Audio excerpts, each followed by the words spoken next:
Hi, sophomores. I wanted to go over your body paragraphs for your Of Mice and Men paper for those of you that are gone. And this is the biggest part of your paper, so I would definitely focus in more on these details rather than on your introduction and your conclusions. Those are important, but I do want to go over this with you guys to make sure that you understand what is going on. So I'm going to share my screen and show you online where to find all of this information. So if you guys go to your classwork, again, click on Of Mice and Men. I also put other videos on here that talk about how to get your thesis, and then I also talk about your introductions. So when we're talking about the body paragraph, this is where you have to show your 3 topics with your 3 quotes for each. So again, you need a total of 9 quotes total. In each topic, you need to have at least 1 quote from the book and 1 quote from the novel. So you need to make sure that they're split up evenly in that sense. And then your floating quote, that can be either another one from the book or another one from the article.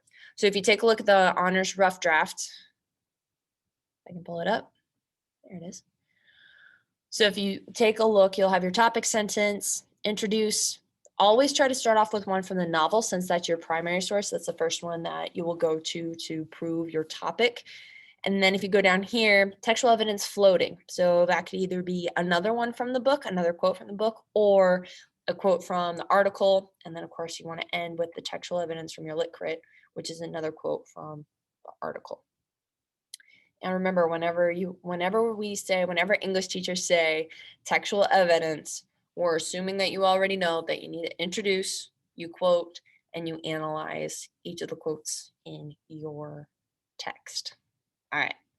So here's what we got to do. So whatever you have chosen your thesis to be, whether that's on loneliness, whether that is George did the right thing of killing Lenny, whether that is the American dream is still possible, then you want your 3 topics that help prove that thesis. Whatever your first topic sentence is. So for mine, I chose to talk about just different characters. So the first one that I talked about was Slim. So my topic sentence is Slim is portrayed as the perfect man among his imperfect surroundings. And as you guys can see in your rough draft, when I say introduce, explain, expand, I'm asking you guys to expand on that idea a little bit more and introducing your quote. So for mine, I go into more of the idea of like, all right, who is Slim? He is a leader despite the circumstances of working on a ranch. Many look up to him, follow his directions, the essence of a great leader. And then I introduce my quote. During the discrepancy over Candy's old dog, Slim smoothly speaks. Carl's right, Candy, that dog ain't no good to himself. When you introduce a quote, you always want to say what's going on in the scene, who's talking.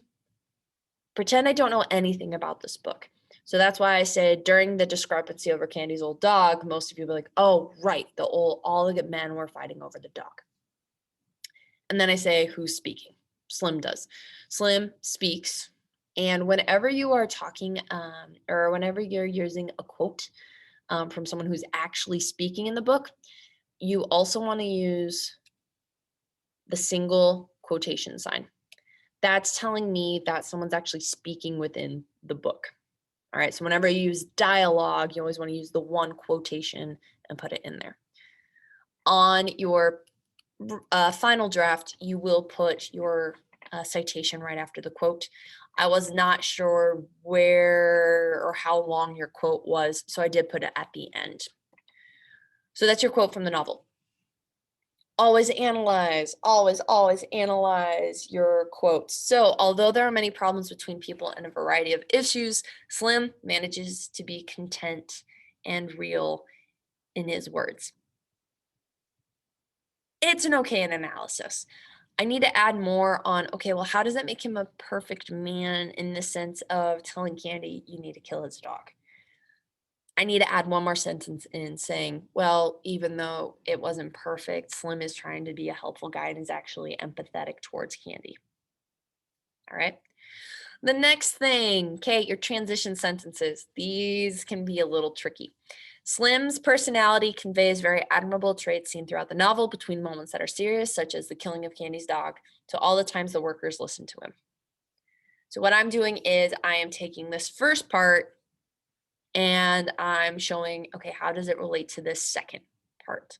So I'm talking about not only does everybody listen to him when it's talking about killing Candy's dog, but here's how it relates to the article as well.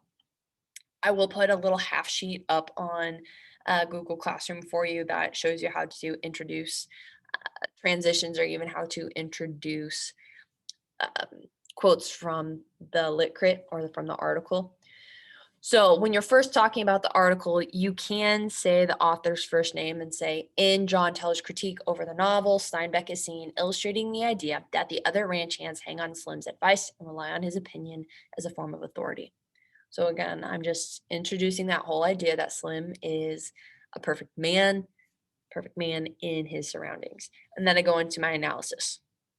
Okay, so again, whatever your analysis is, it needs to show how the quote proves your topic or how it expands on your topic a little bit more.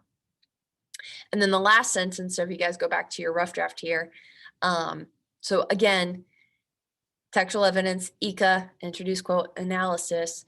I only did 2 on here. You guys needed to do 3. So once you've done your 3, you're going to hit this section where it says draw conclusion or your bookend. All you're doing with your bookend is you're just summarizing everything that you've already talked about. So again, I'm talking about Slim is the perfect man. So I'm restating that idea down here on the bottom that says altogether through Slim's actions, words, and ideas, he is thought of as the epitome of a perfect man on the ranch. No matter what the situation is, he is above and beyond. Probably should change that. There we go. So that's what you want to do for your body sentences or your body paragraphs is flesh out those quotes, really show how they prove your topic, and then ultimately how do they prove your thesis. So please let me know if you have any questions or concerns or if you're unsure if it's not looking right. If you have not sent me your introduction and first point and you would like for me to take a look at it, let me know, email it to me. I'll give you my critiques and ask questions on it, and then I'll hand it right back to you. So hope you guys are all doing well. Again, email me if you have any questions or concerns.